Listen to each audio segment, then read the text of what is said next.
m'appelle Sophie Miron. Je travaille au Carrefour Jeunesse Emploi de l'Outaouais depuis maintenant 3 ans. Je suis éducatrice en matière financière pour le projet de l'École de l'argent, qui existe depuis 2004.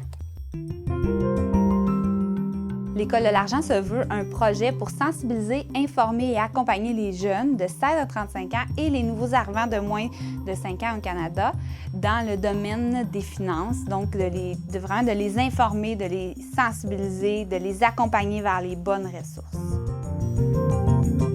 On a plusieurs outils qui sont utilisés dans le cadre du projet de l'École de l'argent. La CFC nous a permis d'aller chercher l'information concrète, rapidement, pour pouvoir construire nos outils maison puis nous soutenir dans nos interventions. Citer la CFC dans nos outils, bien, ça nous donne une crédibilité parce que c'est quand même une agence du gouvernement. C'est super important d'informer les gens parce que si à 16 ans, je ne sais pas faire un budget, bien, c'est normal, mais ça se peut qu'à 50 ans, il n'y a jamais personne non plus. Hein? Ça ne va pas avec l'âge, ça va avec la connaissance. Dernièrement, j'ai eu un jeune homme qui, financièrement, ça allait pas super bien, mais il y avait quand même un revenu qui était suffisant.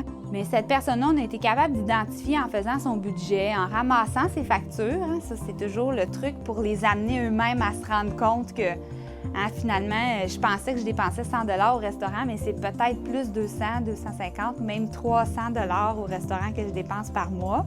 C'est peut-être ça qui fait que j'arrive pas. Avec cette personne-là, on a été capable de l'amener à prendre conscience qu'il dépensait beaucoup plus que ce qu'il avait imaginé.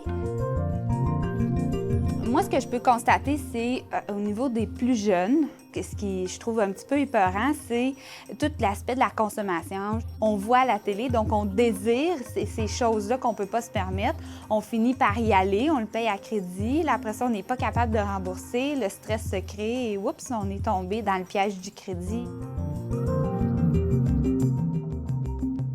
Il faut amener le jeune à se rendre compte que ça se peut que mon chandail de marque très coûteuse ne corresponde pas aux ressources que j'ai. Donc, je dois faire un choix de mon style de vie versus ce qui est possible.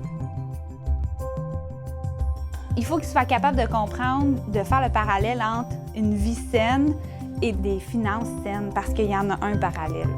Je dis souvent, l'argent pousse dans les arbres, il faut juste savoir lequel planter.